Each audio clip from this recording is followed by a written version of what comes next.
Baik, selamat pagi rekan-rekan mahasiswa.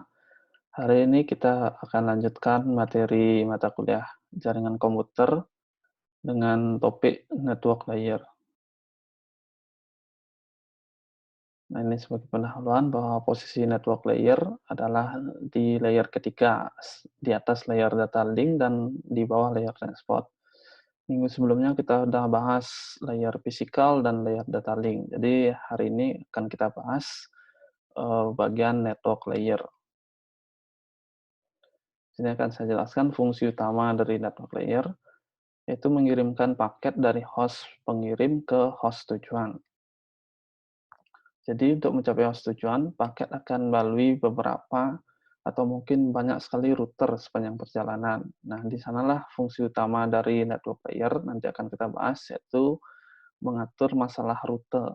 Ya, jadi rute tercepat untuk mencapai host tujuan.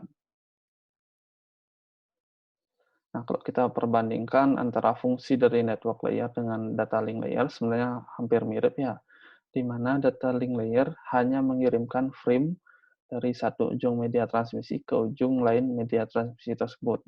Misalnya dari host host pengirim mengirimkan frame ke router terdekat. Nah, itu tugas data link layer. Nanti dari router misalnya nyambung ke misalnya ke switch misalnya, berarti dari router ke switch itu tugasnya data link layer. Nanti dari switch nyambung lagi ke mana, misal ke router atau ke media yang lain. Nah, itu adalah tugas dari data link layer. Jadi data link layer itu mengirimkan hanya dari ujung media transmisi ke ujung lain media transmisi tersebut. Kalau bedanya dengan network layer itu menangani pengiriman keseluruhan. Artinya dari awal, yaitu dari mesin pengirim, sampai ke mesin tujuan. Jadi sampai penanganan berapa router yang harus dilalui, rute mana yang harus dipilih, nah itu merupakan tugas dari network layer. Jadi network layer bertugas menangani pengiriman keseluruhan. Nah, ini merupakan salah satu tugas dari network layer, yaitu pemilihan rute. Jadi network layer harus mengetahui topologi jaringan sehingga bisa mengirimkan jalur yang cocok untuk mengirimkan paket. Nah, network layer juga harus berhati-hati dalam memilih rute karena ada kalanya walaupun rutenya itu terpendek, rutenya itu tercepat, tapi ternyata rutenya itu bisa terjadi error atau deadlock misalnya atau paket loss. Jadi rute seperti itu juga harus dihindari. Jadi bukan hanya nyari yang tercepat tapi juga yang bebas error. Nah, isu utama yang akan kita bahas dalam network layer, itu yang pertama ada store and forward packet switching, kedua service provided to the transport layer, implementasi connectionless, keempat implementasi connection oriented, dan kelima perbandingan antara virtual circuit dan datagram networks. Jadi kita mulai yang pertama, store and forward. Itu maksudnya apa? Jadi artinya mesin mengirimkan paket ke router terdekat. Kemudian ketika sampai di router terdekat, paket tersebut disimpan sementara.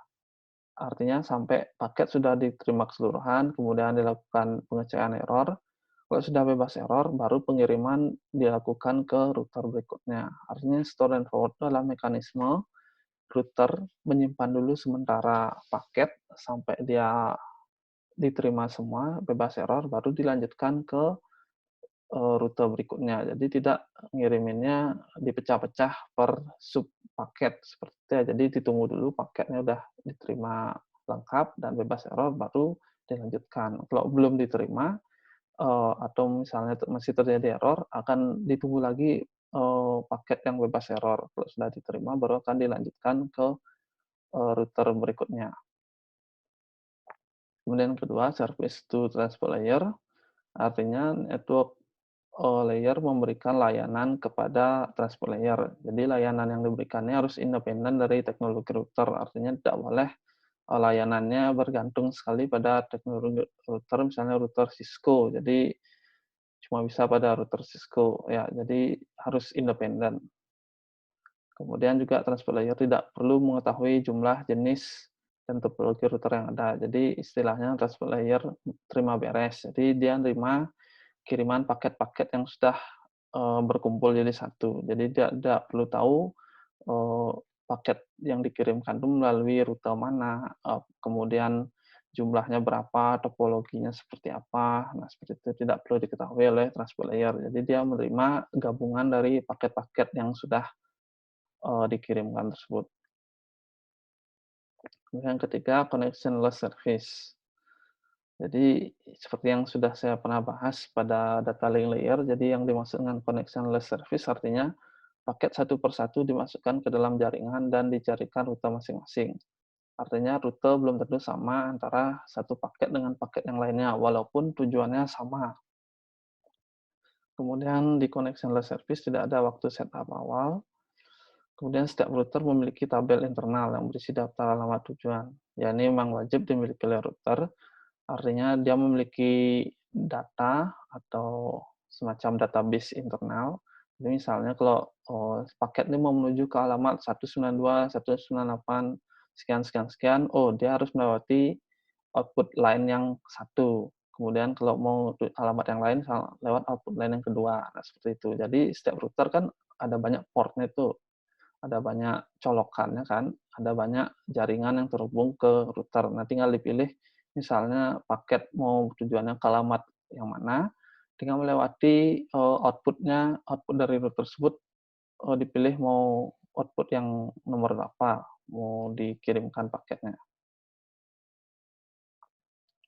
Nah, ini contoh tabel kenal, misalnya ABC itu alamat, jadi ABC itu maksudnya misalnya alamat IP 192.168 sekian sekian sekian, B itu misalnya alamat IP-nya berapa, sekian sekian sekian, C itu berapa, nah seperti itu. Jadi supaya singkat saya tulis A, B, C, D, E, F, itu adalah destination, kemudian di kolom yang kedua itu ada line, jadi output line-nya dia melalui jalur yang mana, seperti itu. Ini contohnya misalnya sebentar akan saya tampilkan, di mana router ini cuma memiliki dua output line, yaitu output B dan output C, seperti itu.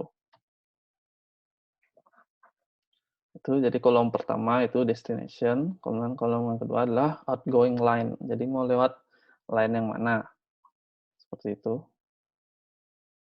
Kemudian pengisian tabel internal tadi berdasarkan algoritma routing. Sebentar akan kita bahas algoritma routing itu seperti apa. Jadi isi tabel bisa berubah-ubah setiap saat. Nah, ini yang menyebabkan rute paket bisa berbeda-beda. Misalnya tadi kita sudah tahu bahwa untuk menuju B, output line-nya adalah B. Misalnya untuk menuju E, output line-nya melalui yang ke B misalnya.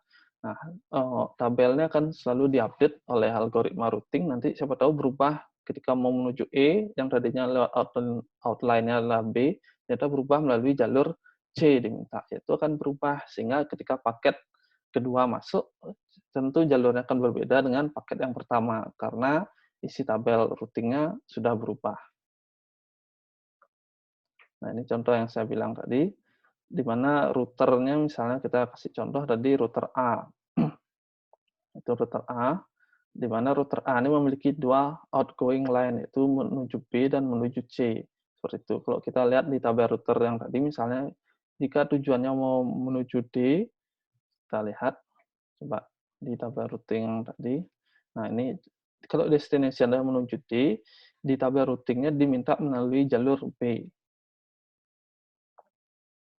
Berarti ketika menuju menuju router D, diminta adalah melalui jalur B, seperti itu. Jadi misalnya paket paket 5 misalnya paket 5 tujuannya mau D, dia akan diarahkan ke router B, bukan ke router C, walaupun router C juga bisa menuju D. Tapi karena tabel routing di A, seperti itu, destination ke D adalah melalui router B. Jadi otomatis akan dibelokkan ke router B. Bisa aja satu ketika, setelah berapa detik diupdate lagi tabel routing-nya ternyata berubah. Untuk menuju ke D, ternyata lewat, rutenya adalah C. Jadi otomatis paket berikutnya yang menuju D bisa berubah menuju ke router C jadinya, seperti itu. Jadi setiap paket bisa memiliki rute yang berbeda-beda jadinya, karena adanya update dari tabel routing setiap router, itu. Itu yang perbedaannya connectionless dan connection oriented. Kalau connectionless, itu setiap paket bisa memiliki rute yang berbeda-beda karena adanya perbedaan tabel routing di setiap saat. ya adanya update tabel routing. Nah, itu yang connectionless. Sekarang kan akan kita bahas yang connection oriented. Jadi ide utamanya adalah menghindari pemilihan rute baru untuk masing-masing paket. Jadi rute dari pengiriman ke tujuan harus dibangun terlebih dahulu. Jadi biar tidak setiap paket rutenya beda-beda, jadi harus disepakati dulu mau rute yang dipilih itu harus ke mana. Jadi semua paket mengikuti rute yang sama, gitu ya. Jadi jalur yang bisa dipilih sebagai rute itu biasanya disebut dengan virtual circuit network atau virtual circuit. Jadi connection oriented ini nama lainnya adalah virtual circuit. Jadi karena dia membangun sebuah rute yang bisa dianggap virtual ya, tidak nyata. Kalau yang tadi yang connectionless itu biasanya disebut dengan datagram network ya, datagram network. Kalau yang ini virtual circuit network. Jadi pembuatan virtual circuit dilakukan pada saat setup awal dan data rute disimpan pada router yang dilalui. Jadi perbedaannya itu di connection oriented pasti ada setup awal. Jadi diatur dulu di awal, disepakati dulu mau lewat rute mana. Itulah yang dimaksud dengan pembuatan virtual circuit. Jadi kalau pengiriman sudah selesai atau istilahnya koneksi berakhir, maka data virtual circuit juga akan dihapus dari router. Yaitu tentang connection oriented, jadi adanya setup awal dan penghapusan data terakhir atau termination istilahnya.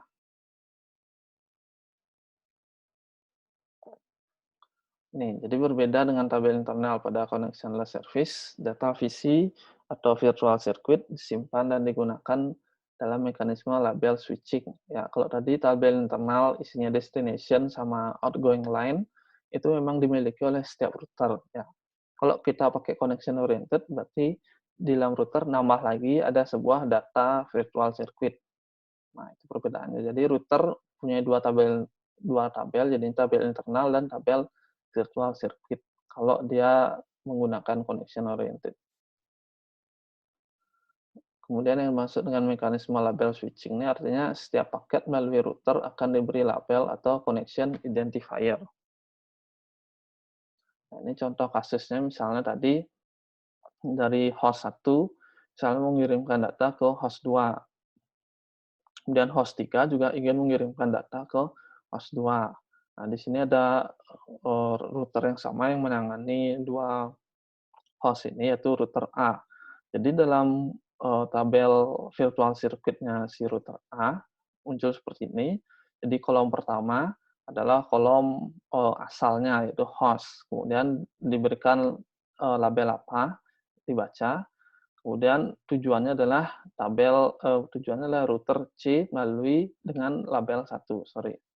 Nah, seperti itu. Jadi misalnya H1, ketika dia ingin mengirimkan data ke H2, dia memberikan label yaitu 1. Jadi ketika masuk ke A, dia tinggal cek kalau data asalnya dari H1, kemudian labelnya adalah 1, maka dia akan diteruskan ke router C dan diberi tetap labelnya adalah 1.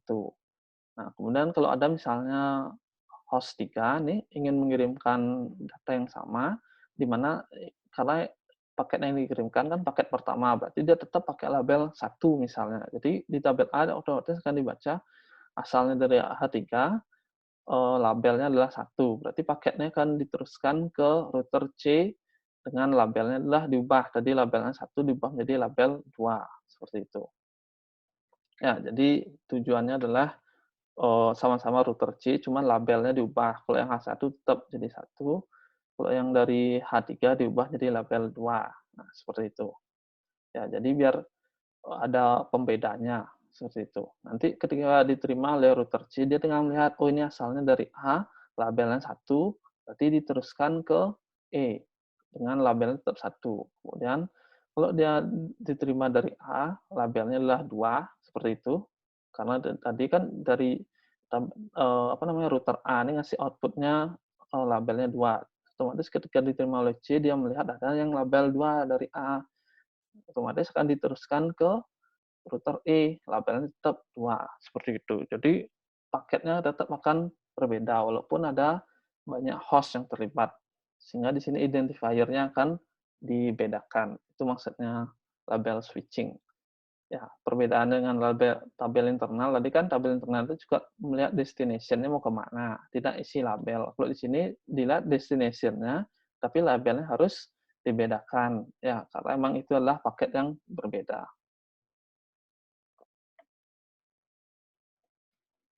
Oke, yang terakhir isunya kita bahas adalah perbandingan antara connectionless dengan connection oriented. Seperti ini, jadi isu yang pertama circuit setup di datagram network maksudnya adalah connectionless, total circuit network-nya adalah connection oriented. Jadi ketika circuit setup, datagram network nggak ada, artinya nggak ada setup awal, langsung aja paket dikirimkan. Kalau di connection oriented ada, ya ada setup awal, artinya dibahas dulu mau lewat rute mana, kalau sudah kesepakatannya dibahas, nanti hasilnya berupa tabel-tabel seperti ini, tabel virtual circuit seperti ini. Ya, jadi kalau dari H1 dengan label 1 akan diteruskan ke C dengan label 1, kemudian di router C juga membuat seperti ini, router E juga sama, sampai diterima di H2. Jadi router-router yang dilalui nanti membuat tabel virtual circuit seperti itu. Makanya ada namanya circuit setup, itu diperlukan. Kalau di datagram network atau connectionless tidak perlu, karena langsung dikirim-kirimkan aja. Karena data tabel internal itu memang sudah pasti ada di dalam setiap router, maka nggak perlu ada setup lagi. Kemudian pengalamatan, ya, jadi kalau yang connectionless harus nulis alamatnya full ya. Jadi destination address-nya mau kemana, 192.168.112 misalnya dengan subnet berapa. Jadi itu ditulis secara lengkap kalau yang di connectionless. Kalau di connection oriented tidak perlu nulis alamat lengkap. Jadi cuma nulis label seperti tadi, labelnya 1, 2, 3 atau berapa. Ya, itu perbedaannya. Kemudian state information. Jadi state information di datagram network itu tidak perlu menyimpan state information about connection. Kalau yang di connection oriented, jadi setiap router menyimpan itu tadi yang seperti yang saya bilang menyimpan data label virtual circuit-nya. Jadi perlu disimpan. Oke, kemudian masalah routing atau pengiriman pemilihan rute. Jadi dengan pada connectionless itu dirutekan independen, ya, artinya setiap paket punya rute beda-beda. Kalau yang virtual circuit atau connection oriented, rutenya sama semua ya. Jadi sudah ditentukan ketika pemilihan rute pada saat circuit setup. Jadi semua paket tinggal mengikuti rute yang sudah sepakati tadi. Kemudian yang keempat, isunya adalah efek ketika kegagalan router atau routernya shutdown, misalnya itu ke restart. Apa yang terjadi? Kalau yang di datagram network tidak ada terjadi apa-apa, jadi efeknya cuma paket hilang ya atau crash. Jadi tinggal minta kirim ulang seperti itu. Kalau yang virtual circuit network, jadi istilahnya terjadi terminasi. Jadi ngulang lagi dari awal, perlu circuit setup, perlu apa namanya, proses penentuan rute tadi dan lain-lain. Jadi ngulang lagi dari awal, itu perbedaannya. Kalau yang tadi yang datagram network, kalau terjadi kegagalan, ya tinggal routernya itu dieliminasi, tinggal dirutekan ke rute yang lain jadinya, seperti itu maksudnya. Kalau ada kegagalan router, ya tidak menyebabkan virtual circuit-nya di-setup ulang, tuh. Kemudian quality of service, ya agak sulit di datagram network. Kalau di virtual circuit itu gampang atau easy, karena ada cukup resource atau sumber daya. Ya, kemudian congestion control atau penanganan kemacetan, jadi juga susah pada datagram network. Kalau pada virtual circuit itu jauh lebih mudah. Itu perbandingan antara connectionless dan connection oriented. Nah, kemudian kita bahas algoritma routing. Jadi paket akan melalui beberapa atau banyak router sehingga diperlukan mekanisme untuk menentukan rute yang tepat. Ya, jadi ada banyak algoritma routing di buku, tapi yang akan kita bahas cuma satu aja di sini yaitu shortest path algorithm. Itu yang paling mudah. Ya, kalau kita bahas yang lain itu waktunya tidak akan cukup. Jadi kalau yang mau bahas algoritma routing yang lain, ya silakan belajar secara mandiri. Tapi di slide ini akan saya bahas satu aja yaitu shortest path algorithm. Jadi idenya adalah mencari rute terpendek dalam graf jaringan. Yang nilai terpendek itu bisa berupa kombinasi antara jarak geografis, bandwidth, traffic rata-rata, delay, dan lain-lain. Jadi semua nilai tersebut misalnya digabungkan, dikombinasikan, dikasih bobot sekian sekian misalnya, jadilah hasil nilai bisa dianggap sebagai jarak atau distance dari misal router B ke router C, nilainya berapa, seperti itu. Itu yang akan dijadikan dasar oleh algoritma ini. Jadi algoritma ini dikemukakan oleh Dijkstra namanya. Bisa dianggap sebagai Dijkstra method dari shortest path algorithm ini. Gimana idenya si Dijkstra? Kita lihat. Jadi ide awalnya adalah setiap node yang bertetanggan dengan mesin pengirim diberikan label berupa jarak terpendek yang sudah diketahui dari mesin pengirim ke node tersebut. Artinya misalnya startnya dari router A. Jadi router A itu punya outgoing line ke mana? Ke B dan C. Jadi B dan C itu namanya tetangga. Ya, jadi tetangga-tetangga dari router A itu akan diberikan label. Labelnya itu loh berupa jarak terpendek yang sudah diketahui dari mesin pengirim ke node tersebut. Misalnya ke B tersebut berapa jaraknya atau ke C itu berapa jaraknya. Itu akan dijadikan label. Kemudian setelah semua diisi label, akan dilanjutkan ke node berikutnya yang memiliki label terkecil. Jadi kan misalnya A punya tetangga sekian, nanti misalnya sebelumnya A dia punya lagi berapa node tetangga, nah akan dibandingkan semua tetangga-tetangga tersebut, mana labelnya paling kecil itu akan diproses. Sampai akhirnya ketemu node tujuan atau mesin tujuan, maka itulah jalur rute yang akan dipilih. Misalnya kita coba contoh kasusnya seperti ini. Jadi dari router A ingin menuju ke router D, ya. Dari A ingin menuju D. Gimana cara mencari rute terpendeknya?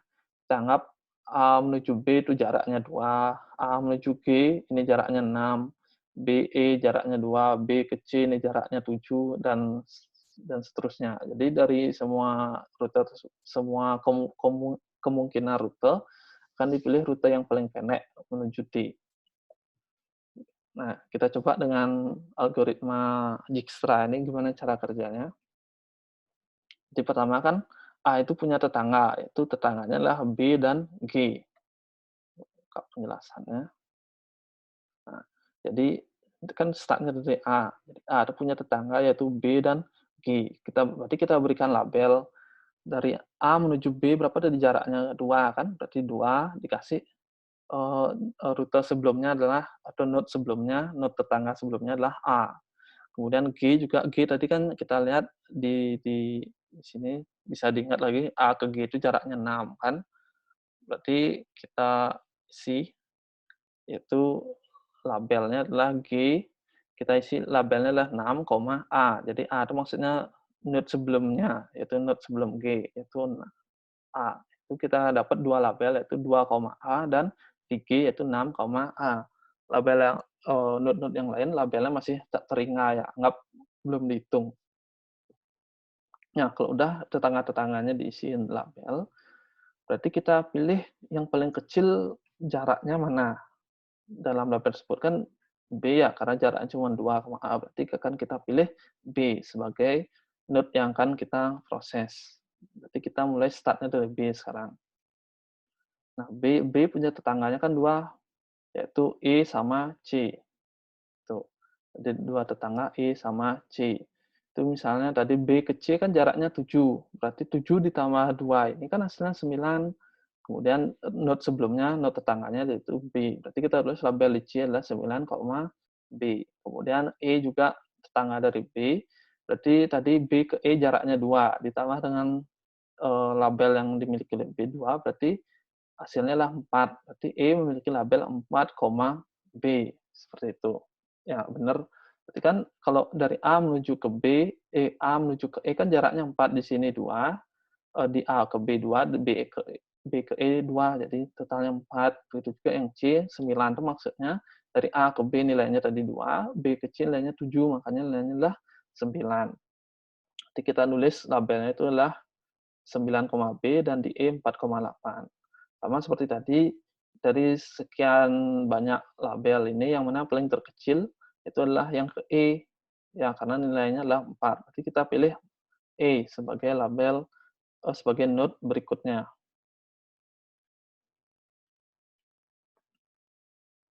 Nah, ini juga sama prosesnya diulang lagi dari E, dia punya 2 tetangga yaitu F dan G, seperti itu. Kalau ke E, dilihat di E bertetangga dengan G dengan F. Jadi F diisi label itu 6 karena E ke F berarti jaraknya 2 ya, 2 ditambah 4 itu 6, koma E. Kemudian di sini G tadi kan kalau kita lihat di note sebelumnya, ini sudah ada labelnya itu 6, A. Ya, ternyata kita dengan cara yang sama karena I ke G tadi kan jaraknya 1, berarti 4 tambah 1 kan 5. Kalau tadi label sebelumnya kan nilainya dia 6, A. Nah, ternyata, yang melalui I ternyata lebih kecil, berarti dia harus diganti. Tadi nilainya 6, jadi nilainya adalah 5. Ya, karena, label terbarunya lebih kecil daripada label sebelumnya, seperti itu. Kalau label, eee, yang terbaru ternyata lebih besar, tidak akan diupdate, tetap sama, kayak gitu. Ternyata ini, ya lebih kecil hasilnya tuh 5, makanya dia diupdate jadi dari 6 diubah menjadi 5. Yang tadi lewat rute A itu nilainya 6, berarti karena lewat rute E nilainya 5, berarti diganti dengan E. Jadi label G nilainya 5, E. Kemudian dicek lagi dari label-label yang sudah ada, mana yang paling kecil, karena yang G jadinya yang paling kecil kan, karena labelnya adalah 5. Berarti kita pilih, G sebagai proses berikutnya. Sama, berarti G itu tetangganya cuma satu, yaitu H. Jadi kita buat label di H, yaitu karena G ke H jaraknya adalah 4 tadi ya, berarti 5 ditambah 4 hasilnya adalah 9, koma, node sebelumnya itulah G, seperti itu. Nah, kita tinggal cek yang mana, nilai, apa namanya, nilai labelnya terkecil yang belum diproses. Nih, di antara node-node yang belum diproses dan sudah berlabel, node F memiliki nilai terkecil. Ya, jadi kita pindah ke node F sebagai node yang akan kita proses. Ya, jadi di sini bukan menentukan rute dulu, tapi menentukan node-node yang akan diproses. Ya, bukan menentukan rute. Jadi tidak bisa dibaca rutenya A, B, E, G, seperti itu tadi. Belum belum pembacaan rute. Tapi di sinilah pemilihan node-node yang akan diproses. Nanti pembacaan rutenya terakhir. Berarti kita pindah ke F. Ya, F sebagai node yang akan diproses. Jadi kalau yang sudah diproses dikasih warna hitam, kalau yang belum diproses dikasih warna putih seperti ini contohnya. Jadi yang hitam-hitam sudah selesai diproses, tinggal kita coba proses yang masih putih-putih. Jadi di antara tadi yang putih-putih, yang F nilainya paling kecil karena labelnya nilainya 6. Berarti kita lanjut ke F. Ya, jadi node F itu tetangganya kan ada 2, yaitu adalah C dengan H. Tuh. Kita coba diupdate nilainya, ternyata F ke C itu nilainya 3 kan, berarti 6 ditambah 3 hasilnya adalah 9. Ternyata sama dengan label sebelumnya yang dari B, tadi kan jaraknya B ke C itu 7, berarti 2 tambah 7 9. Kan sama berarti labelnya. Berarti kalau sama tidak perlu diupdate. Kalau lebih besar juga tidak perlu diupdate. Kalau ternyata nilainya lebih kecil, baru dia diupdate labelnya, kayak gitu. Ya, kemudian H juga tadi H nilainya berapa tadi ya? Di sini 9. Ya, kita lihat posisi sebelumnya 9 kan 9, G node H. Kemudian setelah diproses F ternyata labelnya berubah jadi 8 karena F ke H itu nilainya cuma 2. Jadi 6 ditambah 2 adalah 8. Nah, 8 ternyata yang terbaru ini lebih lebih kecil daripada label yang sebelumnya. Berarti diupdate. Ya, jadi H itu nilai labelnya adalah menjadi 8, bukan 9. Kemudian apa namanya, node sebelumnya diubah tadi G menjadi F. Jadi node H memiliki label 8, F. Seperti itu. Jadi di antara yang masih kebuka tadi 9, ini masih tak hingga, dan ini 8, itu yang paling kecil kan ini 8. Berarti kita pilih H sebagai node berikutnya yang akan diproses. Ya. Jadi terakhir node H bertetangga dengan node D, sehingga node D nanti diisi nilai. Kalau udah ketemu node D-nya kan tujuan, maka proses sudah selesai. Ya, nanti rute dibaca dari tabel node dibaca melalui label node dari node tujuan ke node awal. Ini hasil akhirnya. Jadi tadi kan H punya tetangga D. Jadi karena nilai H ke D itu nilainya 2, berarti 8 tambah 2 adalah 10. Ya, kemudian, apa namanya itu, node sebelumnya yaitu H. Seperti ini, karena D ini merupakan titik tujuan, berarti prosesnya selesai. Ya, jadi pembacaannya itu kita mulai dari ujung penerima ya, tujuannya. Jadi kita baca tujuannya itu adalah D, kita baca labelnya itu H, kemudian H, kita lihat H, labelnya adalah F, kemudian kita berpindah F, labelnya adalah E, kita baca E, labelnya adalah B, setelah B, labelnya adalah A. A adalah selesai awalnya, berarti kan dibacanya jadi D, H, F, E, B, A, itu jadinya. Itu rute dari penerima. Kalau kita rute dari awal, berarti tinggal kita balik menjadi A, B, E, F, H, D. Jadi itulah rute terpendek A, B, E, F, H, D. Seperti itu. Itulah rute terpendek berdasarkan metode Dijkstra. Ya, itu materi hari ini tentang network layer. Jadi untuk pemahaman, saya coba berikan tugas mandiri. Soalnya seperti ini, jadi soal jaringannya sama dengan yang tadi, cuman bobot jaringannya saya ubah. Yang tadi node B ke node E itu nilainya awalnya berapa, jadi saya ubah menjadi node B ke node E nilainya adalah 6. Ya, saya update nilainya menjadi 6. Sekarang tugasan adalah buatlah perhitungan rute terpendek dengan metode Dijkstra. Ya, dengan jaringan yang sama, cuman nilainya saya ubah sedikit biar berbeda soalnya. Itu B ke E nilainya adalah 6. Ya, coba dihitung pakai metode Dijkstra, gimana hasilnya, mana merupakan rute terpendek. Jadi sama 3 orang pertama dari setiap kelas yang mengirimkan jawaban ke email saya, akan saya berikan nilai kuis. Ini sama seperti sebelumnya, pengumpulan tugas juga ditulis tangan pada selembar kertas dan di-scan, kemudian formatnya PDF. Jadi jawaban juga dilengkapi dengan cara atau proses perhitungannya. Jadi saya minta step by step. Step pertama, labelnya berapa. Step kedua, node mana aja yang berubah, labelnya berapa. Jadinya step ketiga, yang mana yang diproses, yang lain nilainya berapa, seperti itu. Jadi saya minta ada prosesnya. Kemudian jawaban dikirim ke email saya, seperti biasa. Nanti judulnya tugas mandiri 4_NIM. Ya, jadi itu materi hari ini. Minggu depan akan kita bahas materi tentang IP address. Ya, ini sebagai referensi. Jadi akhir kata saya ucapkan terima kasih dan sampai jumpa.